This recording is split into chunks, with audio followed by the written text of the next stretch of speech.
ধরনের অঙ্ক আমরা কিভাবে ইজি ওয়েতে করতে পারি তাই দেখবো। প্রথমে এক্স আছে, এক্স তুলবো, আলফাতে চাপে এই যে এই বাটনে এটার মধ্যে ক্লিক করবো। এক্স উঠলো, এক্স ওঠার পরে যে প্লাসে ক্লিক করবো। ক্লিক করার পরে 1/x, ওয়ানে ক্লিক করবো, তারপর এখানে ক্লিক করবো।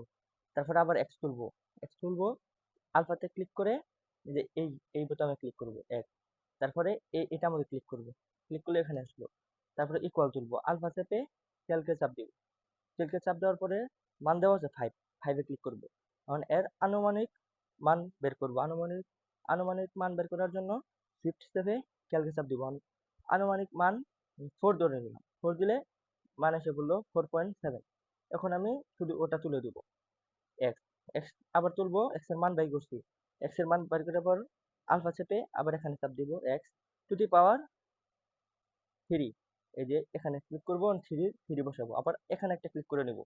এখানে একটা ক্লিক করলে একটু নিচে নামলে তারপর প্লাসে ক্লিক করব, পরে 1। আবার এখানে ক্লিক করব, এক্স তুলবো, আলফা চেপে এটা আমাদের ক্লিক করব এক্স, তারপর কিউব। মান কত? চাপ দেবো 110।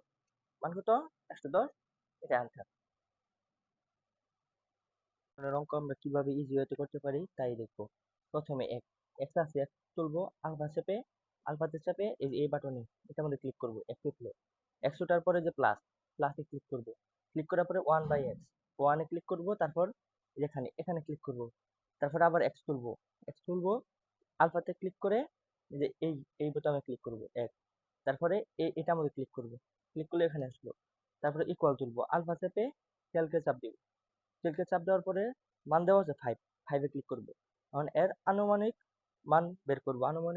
আনুমানিক মান বের করার জন্য শিফট চেপে ক্যালকে চাপ দিব। আনুমানিক মান 4 ধরে নিলাম। 4 দিলে মান এসে বললো 4.7। এখন আমি শুধু ওটা তুলে দিব। এক্স এক্স আবার তুলবো, এক্স এর মান বাই করছি। এক্স এর মান বের করার পর আলফা চেপে আবার এখানে চাপ দিব, এক্স টু দি পাওয়ার 3।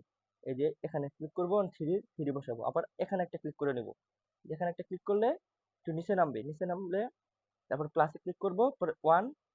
আবার এখানে ক্লিক করব, এক্স তুলবো, আলফা চেপে এটা আমাদের ক্লিক করব এক্স, তারপর কিউব। মান কত? চাপ দেবো 110। মান কত? 110। এটা অ্যান্সার।